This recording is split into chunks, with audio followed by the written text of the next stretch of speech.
मैं एडवोकेट पूनम नागर target for IQ में आपका स्वागत करती हूँ। आज मैं आपको यूएनओ के गठन के लिए जो सम्मेलन हुए हैं उनके बारे में बता रही हूँ। चलो तो स्टार्ट करते हैं। सबसे पहले देखते हैं संयुक्त राष्ट्र की स्थापना जो हुई थी वो किन किन सम्मेलनों के द्वारा हुई थी। तो द्वितीय विश्व युद्ध जो है वो राष्ट्रसंघ की असफलता का परिणाम था। इसके विध्वंसकारी प्रभावों ने राष्ट्र को पुनः विवश किया कि वे एक ऐसी अंतर्राष्ट्रीय संस्था की स्थापना करें जिससे उनके पारस्परिक विवादों को शांतिपूर्वक ढंग से हल किया जा सके तथा पुनः विश्व में शांति एवं सुरक्षा स्थापित की जा सके।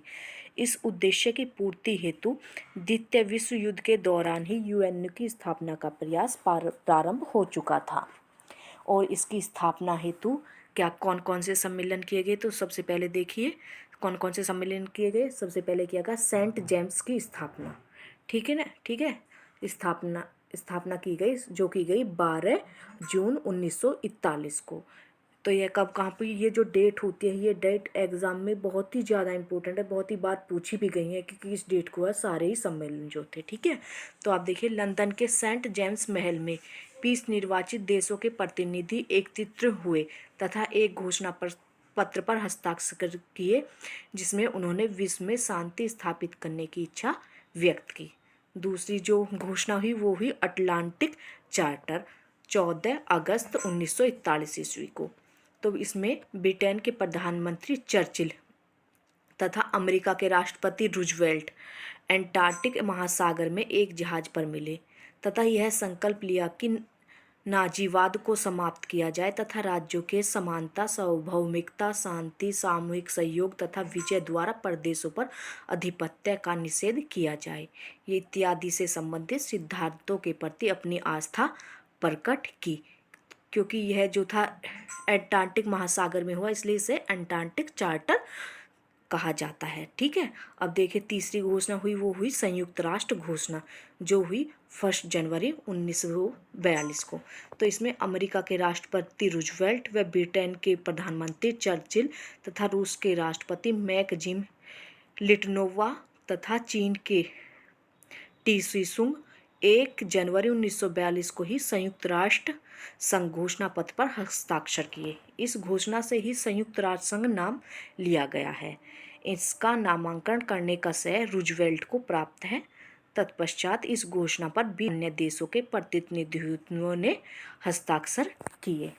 उसके बाद में यूएनओ के चार्टर के जो इसका अनुच्छेद 3 है उसमें यह प्रावधान किया गया है कि जिन राज्यों ने 1 जनवरी 1942 को यूएनओ जो घोषणा हुई उस पर अपने हस्ताक्षर किए, तत्पश्चात वे यूएनओ के चार्टर पर हस्ताक्षर किए एवं उनका अनुमोदन किए, वे यूएनओ के मूल सदस्य माने जाएंगे, ठीक है।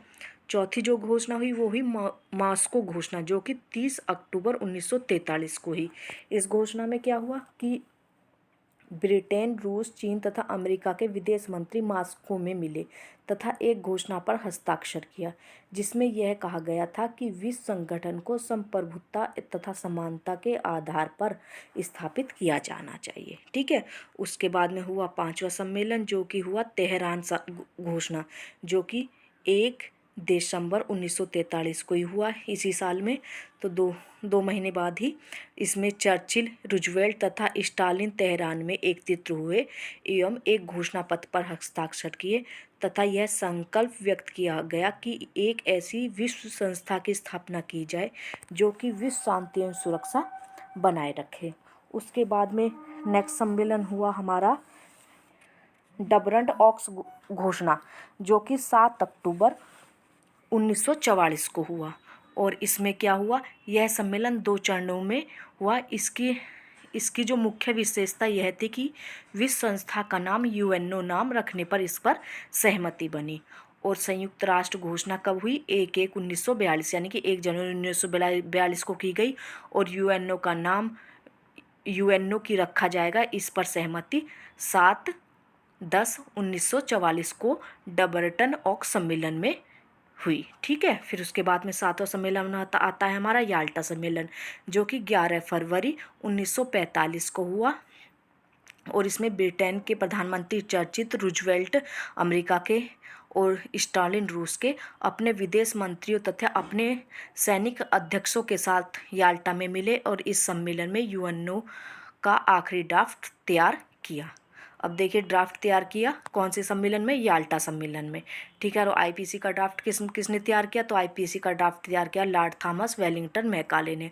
और भारतीय साक्ष्य अधिनियम का ड्राफ्ट किसने तैयार किया है, जेम्स स्टीफन ने किया है। और भारतीय साक्ष्य अधिनियम का सर्वप्रथम ड्राफ्ट किसने तैयार किया था, सर हेनरी मैन ने। और संविधान का प्रारूप किसने बनाया है, बीएन राव ने। ठीक है, अब देखते हैं हम नेक्स्ट सम्मेलन जो है सैन फ्रांसिस्को सम्मेलन, जो कि 25 अप्रैल 1945 से 26 जून 1945 तक चला। इस सम्मेलन के द्वारा ही यूएनओ की स्थापना की गई। इस सम्मेलन के अध्यक्ष लॉर्ड हैलिफैक्स थे। यूएनओ का स्थायी मुख्यालय लेक सेसेक्स में बनाया गया तथा स्थानीय मुख्यालय न्यूयॉर्क में बनाया गया। और 26/7/1945 को विश्व के 50 देशों ने यूएनओ चार्टर पर हस्ताक्षर किए, जबकि पोलैंड ने 15/10/1945 पर अपने हस्ताक्षर किए। अतः यूएनओ के मूल सदस्यों की संख्या 51 है। तो इसमें एग्जाम में बनते भी हैं कि सर्वप्रथम 50 देशों ने किस डेट पर हस्ताक्षर किए, तो वो किए थे 26/7/1945। और पोलैंड ने किस डेट पर किए थे, तो 15/10/1945 को किया था। ये एग्जाम में डेट वाइज इसी तरह से बनते हैं। ठीक है, तो अब आप देखिए यूएनओ के चार्टर में 110 में इस बात का उल्लेख किया गया है कि जब मूल सदस्य देशों में 2/3 देश यानी कि 2/3 देश इस संधि पर समर्थन करके समर्थन पत्र जो है यूएनओ के कार्यालय में भेज देंगे, जिसमें 5 स्थायी सदस्य भी शामिल हैं, उस डेट को ही यूएनओ की स्थापना की जाएगी। ठीक है, तो यह कब भेजा गया, 24/10/1945 को कुल 34 देशों के अनुसमर्थन पत्र यूएनओ कार्यालय में भेज दिया। अतः इसी डेट को ही यूएनओ का गठन हो गया। तो कब हुआ यूएनओ का गठन, 24/10/1945 को। अब आप देखिए यूएनओ का जो चार्टर है उसमें कितने चैप्टर दिए गए हैं, तो उसमें चैप्टर 19 दिए गए हैं। आर्टिकल कितने हैं, 111 दिए गए हैं। और शब्द कितने दिए गए हैं, 10,000 से शब्दों में है चार्टर लिखा गया। और मुख्य अंग कितने हैं, 2 मुख्य अंग है, एक प्रधान अंग और सहायक अंग। प्रधान अंग जो है वो 6 हैं और सहायक अंग जो है वो 17 हैं। और इसे विश्व का संविधान किसे कहा जाता है, यूएनओ चार्टर को ही कहा जाता है।